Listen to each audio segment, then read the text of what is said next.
So today I am cooking my doggies some eggs. They're each going to get 2 in addition to their chicken.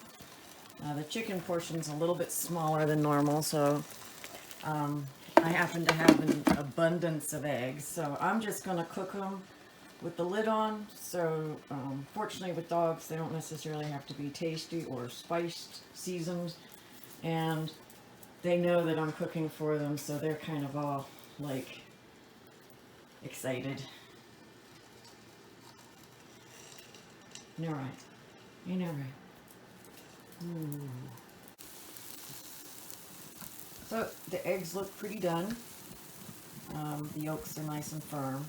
That's what I want, so that I can make sure that each dog gets their 2 yolks.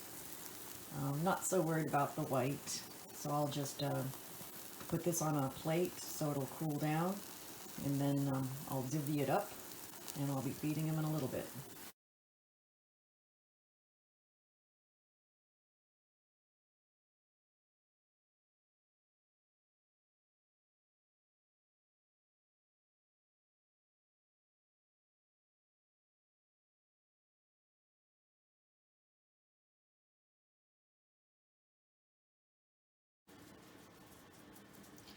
So I've set the eggs in the sink to cool, because and this is going to be the meat they're going to get. The sink is really cool, so that'll help go through the plate and help cool them down a bit faster. And as you can see, I kind of spread them out so that they'll cool off.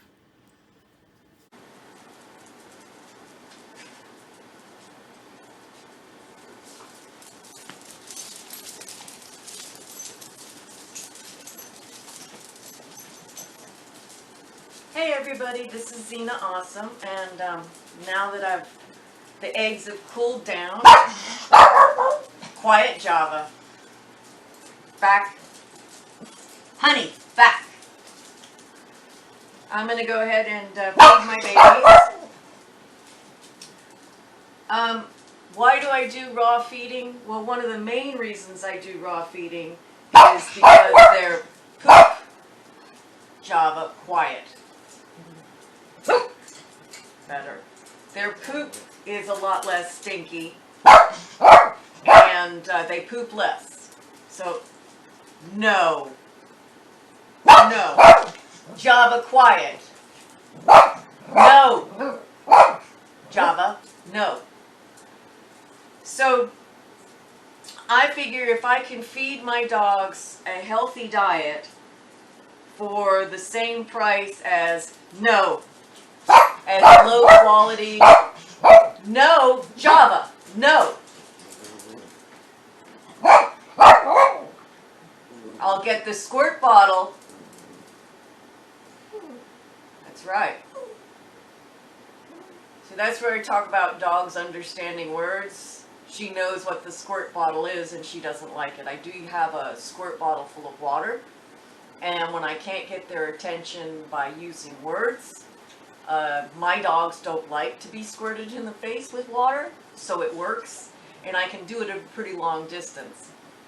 So just threatening her with it, I don't even have the squirt bottle, it's sitting way over there. I could get it, no, but she knows what the squirt bottle is, and she doesn't like it. So that's why I talk about just talking to your dogs all the time, using the same words over and over again. There is an example of, by me saying that to them, even though they're dogs, you would think they wouldn't learn what the squirt bottle is, but they do. And if you use the same words all the time, then they recognize it. So that also can help. As you can see, they really want to eat. I'm going to go ahead and start with the eggs. As I filmed earlier, I just did all the eggs in one pan, and what I want to do is just make sure that each dog gets a yolk with each serving here. So we're going to go around.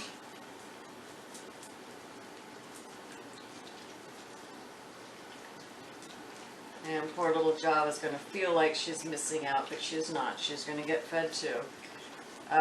Again, if you've watched my videos, I have a problem with this dog, Honey, and Java together. Java's very sick. She has a Chihuahua or small dog type problem where her trachea is collapsing, and so at some point it's just going to catastrophically fail and she's going to die.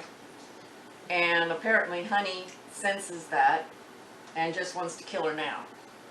So I've tried all kinds of different things. I can't keep them from fighting, so the only thing I can do is keep them separate. So I don't really like it, but that's why I always have one locked up or the other locked up.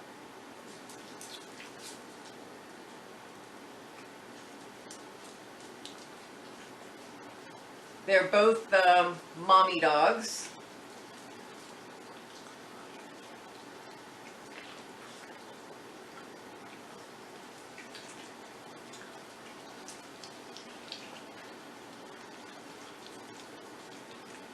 These three right there, these three here are her babies. And this one and that one back there are Java's babies. So this is going to be for Java. Now I'm going to give them each a piece of meat that also has bones in it. Now, the reason on a raw food diet you have to include bones is if you don't include the bones, then they can have diarrhea, which of course is awful. I'm coming.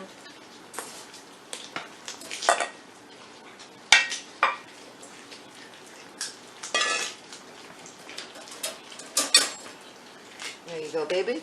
Okay. All right, Bugs, you can lick the ball. So I started the raw food diet when that's gonna be too loud. When dog food was really expensive, and all I could afford was the cheapest dog food. And I don't think cheap dog food is as good for dogs as the higher quality dog food. And then I realized I could feed them raw for not a whole lot of money. I enjoy giving the food to them. I enjoy cooking. No. Zesty's a slow eater. I usually feed him separate, but I put him out here so that, see, now he's going to be upset. So I'm going to set his food up. He's a slow eater. He's always a slow eater. I usually feed him separate, but because I was doing the video, I put him in with everybody else. And as you saw, Miss Piggy here was going to steal his food, and he'd allow it. That's his problem, is he'll allow any dog to come in and take his food. So I got to be careful about that. That's why I say you have to be really aware of your dog's personalities and cater whatever system you're doing to your dogs.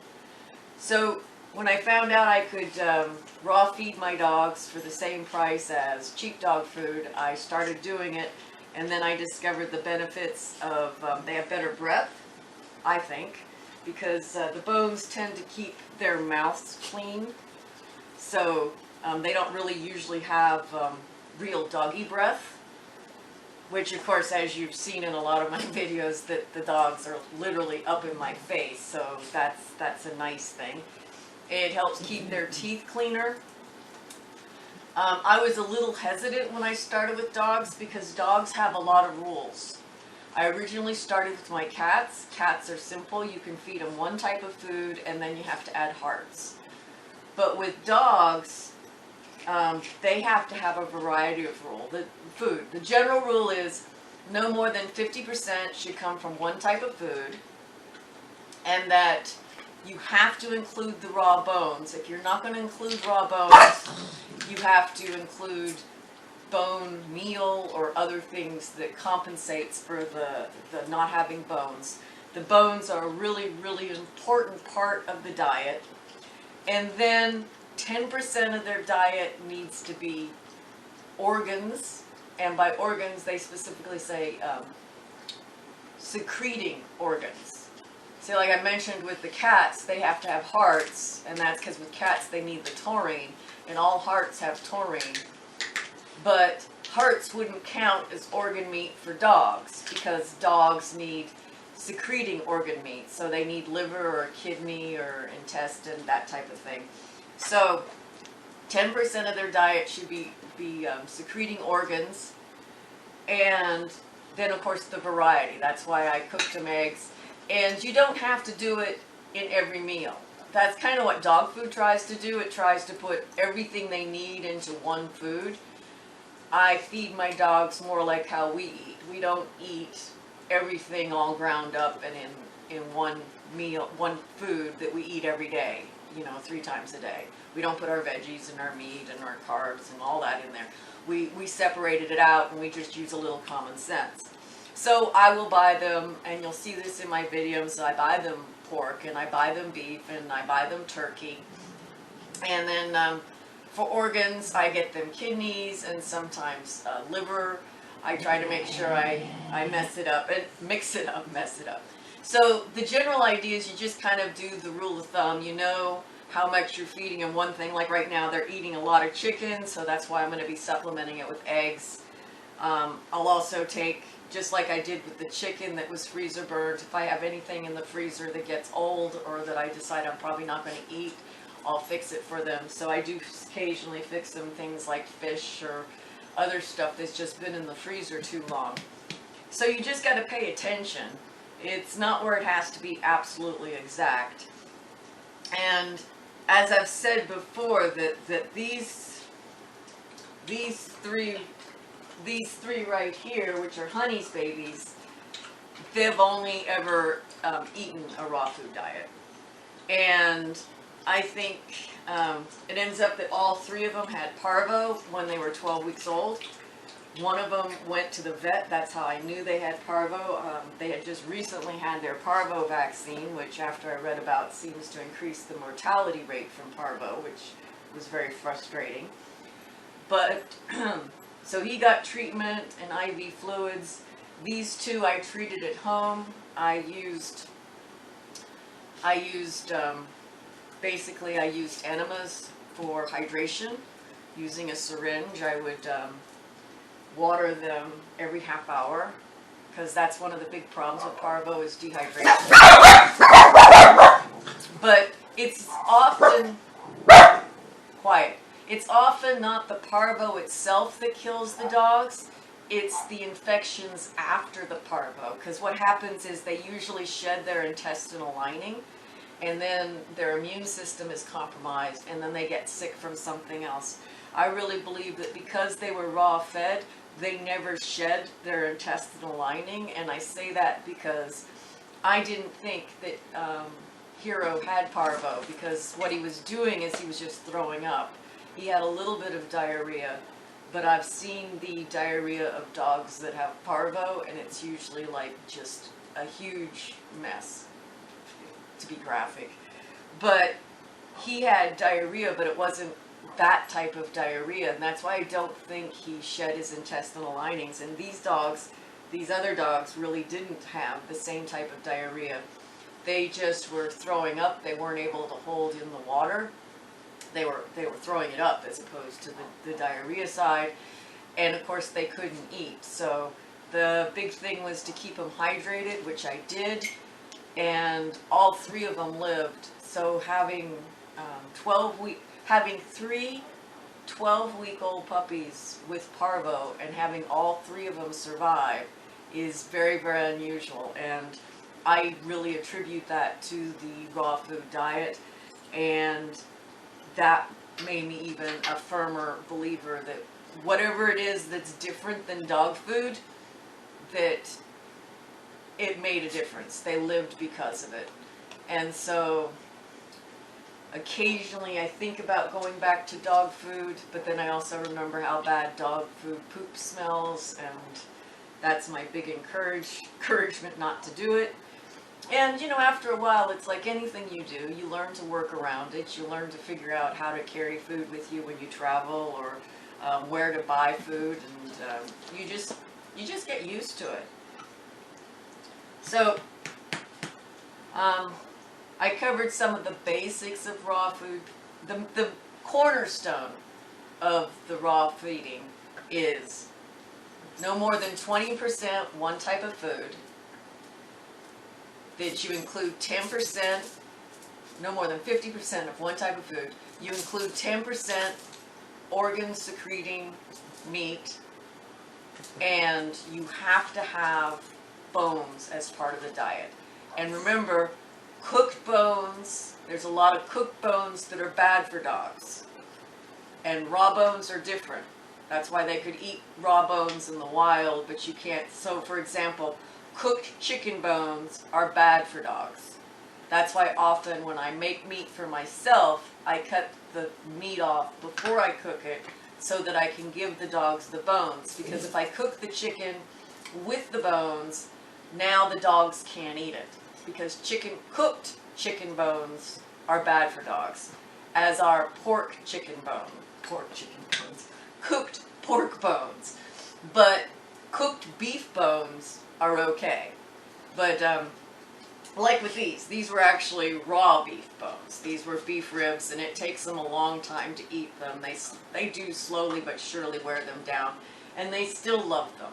So these will last many, many weeks. And so even though beef ribs are kind of pricey, I posted a video of Zesty here with one of the beef bones. He was supposed to be eating it, but instead he was carrying it around. That was actually his meal, and he just was happy to have it. So for him, it was like a treat instead of him eating it. He obviously did eventually eat it. I didn't catch that on video, but he was really, really cute, weren't you? Yes, yes, he was. Yes, he was. And he's just he's my really sensitive one about eating. I have to watch him. If I let him be with the pack and eat, he probably doesn't get to eat, because as you saw earlier, he'll let the other dogs take his food.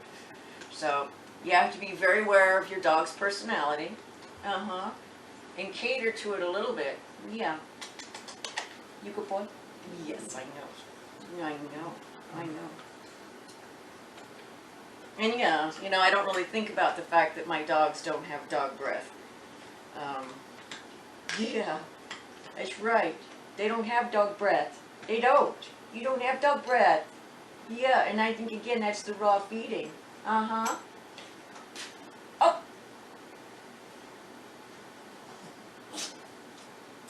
So, if you have specific questions about raw feeding, I will do a video and answer them. I'm going to be trying to do multiple videos a day. I'm going to start doing more videos about raw feeding and the care of my dogs. And hopefully somebody finds that interesting. So, thank you very much. You all have a great day.